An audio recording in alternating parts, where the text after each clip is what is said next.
કંકોડા વીણે છે અને હું અહીંયા આવી રીતના ફરું છું. હાલો ફ્રેન્ડ, જય માતાજી, જય કષ્ટભંજન દેવ. તો કેમ છો બધા? હું ઉમ્મીદ કરું છું કે તમે બધા મજામાં છો. તો હું પણ મજામાં છું. તો અમે આવતા રહ્યા છીએ અહીંયા કંટોલા વીણવા. ઘરે નવરા નવરા બેઠા હતા તો અલ્કેશ કહે કે ચાલ તને ફરવા લઈ જાઓ એમ કરીને અહીંયા કંટોલા વીણવા લઈ આવ્યા છે. તો અહીંયા છે કેનાલનું પાણી, કેનાલ જાય છે મોટી બધી.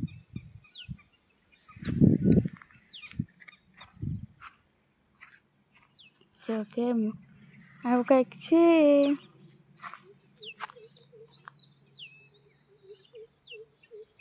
અહીંયા અલ્કેશ કંટોલા વીણે છે.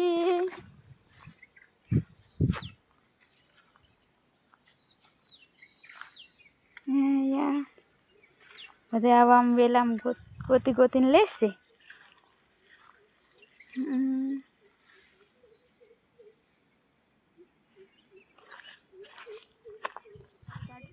ફરવા માટે થોડા ઘણા ફોટોશૂટ કરવા માટે. તો આ છે કેનાલ. અહીંયાનું સામેનું દ્રશ્ય આવું જ હોય છે. આવું કંઈક લાગે છે.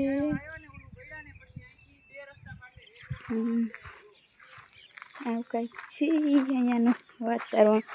આમ જોવામાં મસ્ત લીલું લીલું ચમ છે એટલે સરસ દેખાય છે.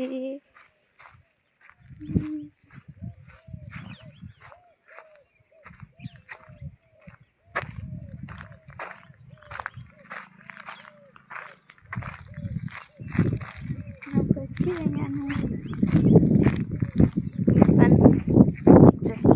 બહુ મસ્ત છે. ઠંડો ઠંડો બેસે તો ઠંડો ઠંડો પવન આવે છે. સરસ મજાનો. અત્યારે તો વરસાદ નથી અને વાતાવરણ મસ્ત ઠંડુ ઠંડુ છે એટલે મજા આવે છે. તો અલ્કેશ કંકોડા વીણે છે અને હું અહીંયા આવી રીતના ફરું છું.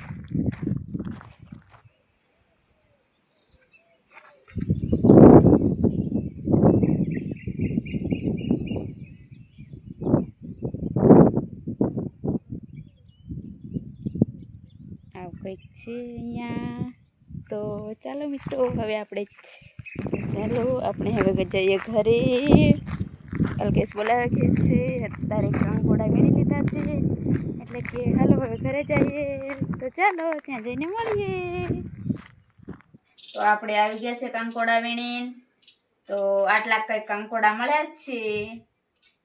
તો આજે આપણે કંકોડાનું શાક બનાવવાનું છે દહીં નાખીને. તો કેને કેને કંકોડાનું શાક ભાવે છે કમેન્ટ કરીને કહેજો. અને દહીં નાખેલું હોય એટલે મને તો બહુ ભાવે. અલ્કેશ તમને?